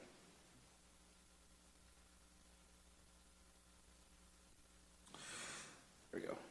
I move to approve the sale of city-owned property located at 624 Pinecrest Drive to Abelson Custom Building Company, Inc., in the amount of $60,000. 1908 Ardmore Drive to Zaman Development LLC in the amount of $39,000. And 2808 Goodrich Street to Zaman Development LLC in the amount of $27,500, with authorization for the city manager and city clerk to sign all necessary documents for such transfer after approval as to form by the city attorney. Support. Moved by Polika and supported by Leaks May. Polika. Yes. Leaks May. Yes. James. Yes. Mikulski. Yes. Piana. Yes, and that is approved unanimously, and that concludes our regular agenda. And now I'm going to move on to call to council, handing over this to the city manager to take us through department updates. Thank you, Mayor. One moment. On the wrong thread, I'm sorry. We'll begin actually with a small update from Riley Coleman on communications. Good evening, Mayor and Council. I'm here on behalf of Communications as well as our Zero Waste Coordinator to give you an update on the No Mow May campaign. Just a reminder, if anybody needs it, No Mow May is an environmental campaign that supports pollinator habitats by encouraging residents to either not mow their lawn for the month of May or just mow less frequently. And of course, during this time, grass and weed enforcement is suspended, so you will not receive a ticket. And we highly encourage you to join and register, and I'll talk about how to do that in 1 second here. So we officially announced the program on social media last week, and it has done very well. We have hundreds of likes on it, and it actually reached about 8,000 people, so that's awesome, done really well. So where to register and find more information, we shared the information on the city's Facebook and Instagram, and it is on our website as well, ferndalemi.gov. We have an article right on the homepage at the top, and then we also have information on the Planned Natural Landscaping page, because we kind of thought the two sort of went hand in hand. In print, of course it is in your print newsletter, which I know you already read it cover to cover, so you're already aware. And then we also have these little handy postcards. And both the newsletter and the postcards have the QR code that goes back to that Planned Natural Landscaping page, which also has our sign-up link. And then if you did register, we have some lawn signs available upstairs in the second floor lobby, so you can come and just do the sign-in sheet and then grab a sign and go. We also will be putting a custom city sign out at a park, I think still to be determined, but we ourselves as a city are going to be participating with a small little patch of grass at a park as well. And then lastly, we have some FAQ sheets available for staff if anybody needs to answer any questions or just wants to know more about the program. So we've done a lot, but people seem really excited, so we're very excited. If there's any questions on the communication side, I'd be happy to answer, but program-wise, I would defer you to Claire. So that was all I had. Through the chair, I know you can't answer my question, but I'm hoping Joe can or eventually could. Is there opportunity for us to do No Mow May on Woodward and 8 Mile medians? Especially Woodward, since we have construction going on. Is there any reason why we couldn't just do that, not mow it for May? Through the chair, it is completely an MDOT decision, but Well, I MDOT eventually pays can us get you an to answer. mow it, so. Yeah. Yeah. I believe through the chair, I believe there's a certain number of cuts that are contractually obligated to MDOT. It's a matter of we delay can the cuts. If I may remind you that the city had a meme going with one of our former, Colin. Yeah, Colin's in the newsletter. I don't know if anybody knows. Still in circulation. Oh That's my still God. occurs White flag. for not mowing the median. So I don't know about that one, Councilmember Polika. All right, well, thank you. Thank you, Radley. Next is Captain Spellman to just provide an overview. Was that tonight or no? No, I'm sorry. Or a spontaneous comedy show. No, Michael Larry with preview of some upcoming special events in May. Hi. Well, we're in Michigan. It's supposed to be spring, so here we go with, it's that time of year for special events to arrive. We're going to start with Cinco de Mayo, the festival, sponsored by Mezcal here in Ferndale on May 5th and 6th here on east of Woodward on 9 Mile Road. We have the temporary recycling drop-off station here at this Ferndale City, the City Hall lot on May 13th from 9 to 2. We had the Spring Fever Flower and Plant Day Sale on May 20th from 11 to 7 on West Troy in front of the Dot. We had the Ferndale Memorial Day Parade on Monday, May 29th, starting at 10 a.m. There will be a slight change in the route this year because of the construction of Woodward.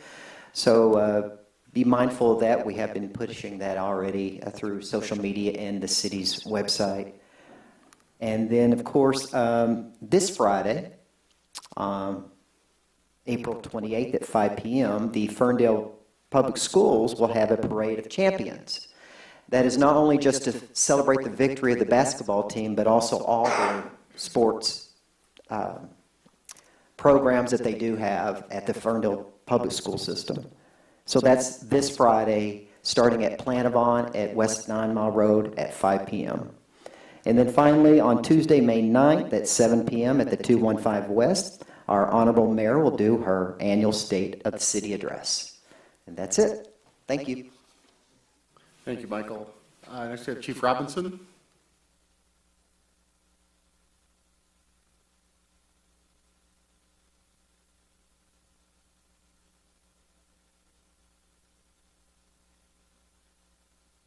So one, I want to remind people, it's that time of year where we want to get outside despite the weather today, and as I watch snowflakes fall outside my window.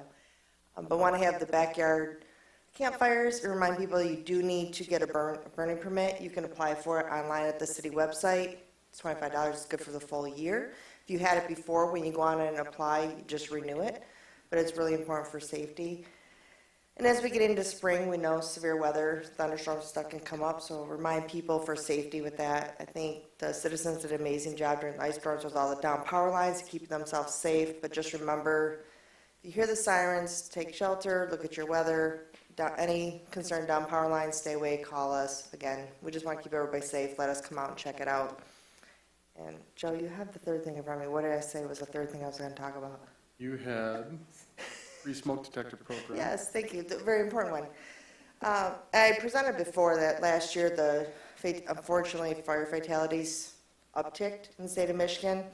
And really, unfortunately, we contributed to that number because we did have 2 lives lost in a fire here in Ferndale last year. And our goal is we want to have 0. So remind people that you can get free smoke detectors from us. You can go on our website, sign up for a free home fire safety assessment where we come out and really personalize it to you, can provide that to you and answer any questions. And we can do that for businesses too. That's part of like the business registration program. But again, we want to just keep everybody safe and to minimize any impact and try to prevent fires. So. Thank you, Chief. An update from Jim Jameson, the city's facilities manager, on behalf of DPW. So DPW has quite a few infrastructure projects going on right now. The West 9 Mile resurfacing project with Oak Park begins today. That will run through August. The Vester water main project began today as well. The Pinecrest sidewalk project began today. Local paving and lead service line replacement projects are moving along pretty well. Compost is being delivered to the parks and to Kulik every Friday throughout the summer until it runs out. We are planting trees for Arbor Day at Garbett Park with local high school students on 4/28. And No Mo May, we are participating, and that will be at Martin Road Park between the soccer field and Woodward Heights. And that's it. Thank you. Thank you. And I think I'm going to close this out. So one, I want to credit the efforts of our police and fire department. They led the round 2 of Fern and Learn at Fire Station 1 on Thursday night. Really engaging conversations in both departments, so I really appreciate the activity and participation across the board. The fire department had some depth there too, so that was pretty cool to see that with everybody. This Thursday, it returns to City Council chambers, and I believe we're doing communications and City Clerk and elections this Thursday. So looking forward to progressing through Fern and Learn. I want to credit also the efforts of the DPW and DDA to coordinate working through some early construction challenges with MDOT and Woodward. We had some unforeseen issues that weren't really not within our control. I thought they did a great job of working with the team as best they could under challenging circumstances. So I appreciate that, and they've since then really are increasing our internal communications and weekly project schedule with MDOT. So I'm seeing good synergies there. And then finally, congratulations to both staff members who were promoted tonight. I really I want to make it exceptional to call the attention to the promotion activities at all times. So to Dean and Charles, I'm really pleased. I'm always pleased when there is a promotional opportunity to be had, It's just an example of talent and effort and opportunity coming together. And I really appreciate the talent of both working through the process. It's a good segue into our May succession planning with our directors, but they're good examples of how succession planning can serve you in the long run as your organization. So credit to both of you and my congratulations. That's it. All right. Why don't I start with Mayor Pro Tem James? Sure. Couple of quick items. One, just reiterating what a resident already mentioned earlier this evening, that there is a second rain barrel sale happening May 7th. I think the easiest way to sign up for that is to go to mirainbarrel.com, and then they have a sign up tab where you can go to the Ferndale Rain Barrel Sale event.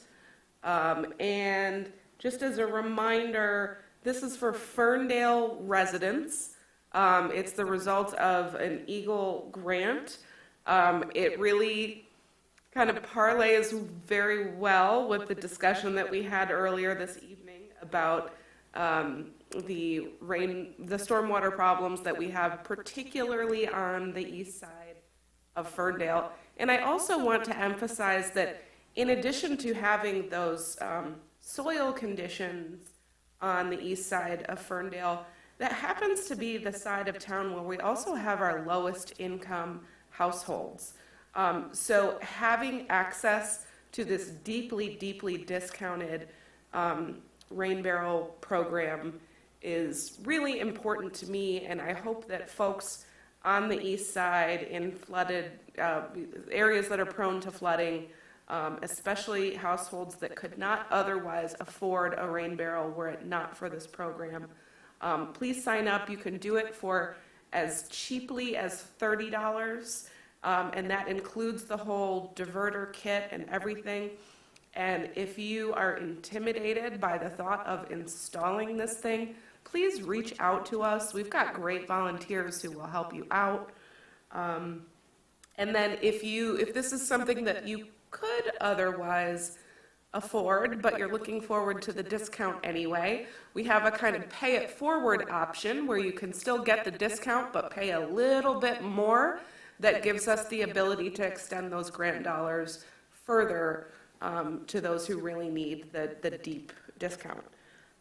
That's item number one. Item number two, even though our special events coordinator already left after his announcement, I just sort of wanted to apologize for dumping my no vote on his item on tonight's agenda. But you know, over the years, every time the Dream Cruise comes up, I've gotten a little crankier and crankier over the years about it.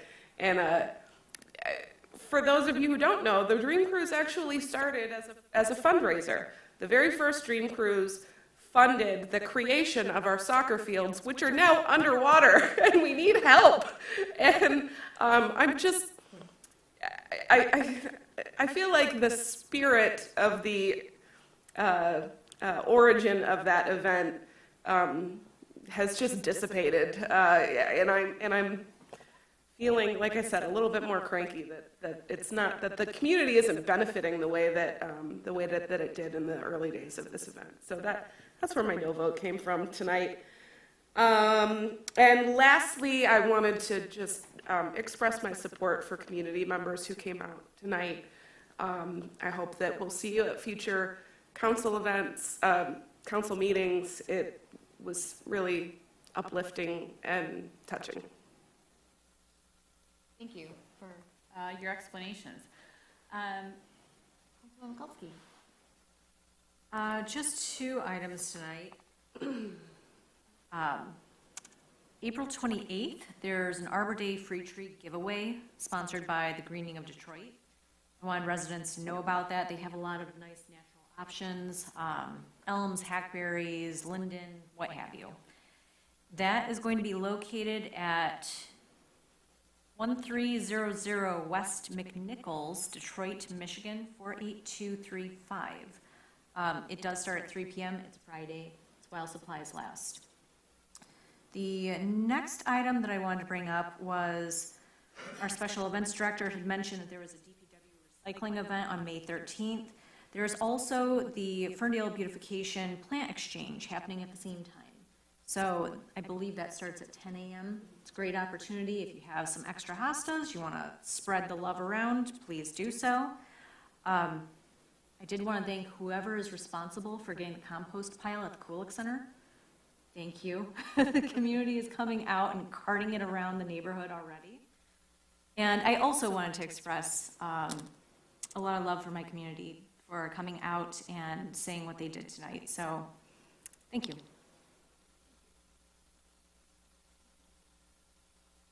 Well, first I'd like to congratulate Dean on your new role. You've been in that role and you've been doing a wonderful job, and I'm happy to support you officially in that role now. I also want to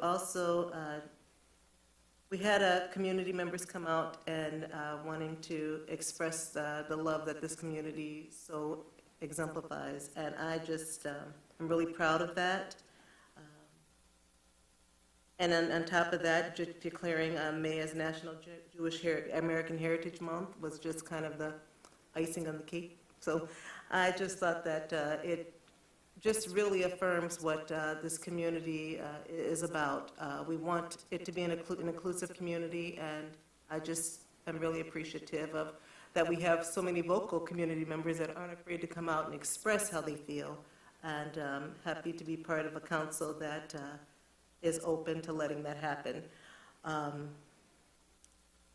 Regarding the Parade of Champions, please come out on Friday to support these kids. Ferndale schools have been on fire as far as their sports and activities, so I plan to be out there on Pinecrest hollering and yelling and cheering them on, and I hope I see you there as well. I'm appreciative of the schools for changing the time so that it can be more participation. So now that we have that, please come out and support. And that's it. Oh, also, I had the pleasure of attending the MML Capital Conference last week. Lots of information to compartmentalize, but I plan to share that information with the Ferndale Accessibility and Inclusion Commission, but some of the topics was definitely accessibility, affordable housing, and I believe we talked, some of our representatives and legislators and lobbyists talked about revenue sharing, et cetera.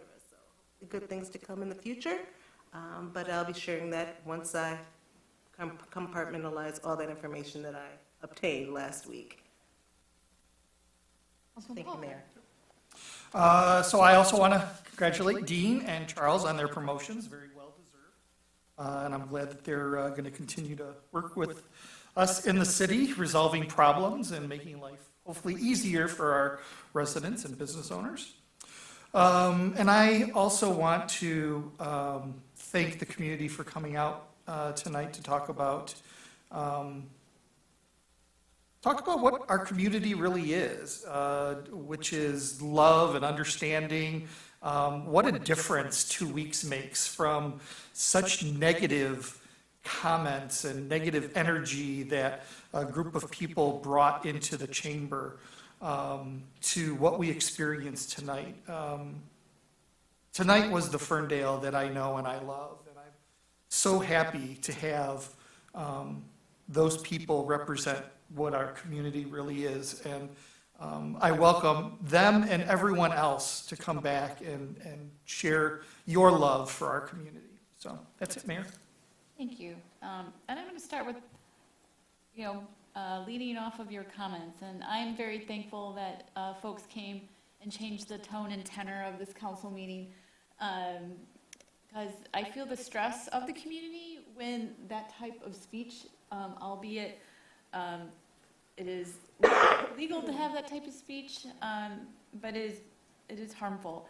And putting out our love and support of one another is really what makes our community so strong. So Ferndale strong is what we are about. I also want to say I was too at the Michigan Municipal League Conference, as well as Mayor Pro Tem Leaks May and Councilwoman Laura Mikulski, and we sorry, did I just mess up your names again. May and James. Oh my God. I think that's just going to be the running joke of being on mayor here, just messing up your names every time. I am so sorry. But we sort of tackled different sessions to make sure that we got broad representation of our learning opportunity for 2 days. And I just love going just to hear what's going on with the legislature. And I am, besides revenue sharing and Headley changes, which they said that they might fix the pop-up challenge, that we would be able to capture, cities would be able to capture pop-up. So we need to pay attention to that one and lend our support to our elected officials to see if we can get that over the finish line at the legislature. But the one that I'm very grateful for is that I won't be spending, I spent the last 4 years fighting the short-term rental legislation that took away local control. And I'm happy to say that that part of the short-term rental legislation is off the table of stripping away local control. So my advocacy will shift on that, and I'm thankful for that. And then I wanted to say I was a panelist today on the Greater Metropolitan Association of Realtors with someone representing the city of Detroit on affordable housing, and we talked about community benefits agreement, what the difference is between Detroit and Ferndale, which is an ordinance, but how we were practicing community benefits when development projects come to the city and the neighborhood, and how we are trying to negotiate with developers on how to do that in an equitable, meaningful way on behalf of our communities. There were a lot of elected officials there, other mayors in the surrounding communities, as well as state reps and senators. So they got to hear and promoting what Roger and his CED team is doing on behalf of projects here. So I'm always proud to uplift the work of all of you in my role. And then coming soon, I'm heading to Chicago May 3rd and 4th for the Shared Use Mobility Summit. Believe it or not, a mayor somewhere else in the United States follows my Twitter account and recommended me to be a speaker on this panel to champion Woodward and Avenue and what we're doing in Ferndale for mobility and accessibility on our streets. And I will be championing Ferndale there as well. So keep it coming. We are innovative. We're leading in so many different areas for a small city. And I'm just honored that I can uplift all of your innovations on behalf of our city and residents and business owners. So thank you. And that's it. Everybody have a great evening. Oh, wait a minute. I forgot one thing. Sorry. One thing.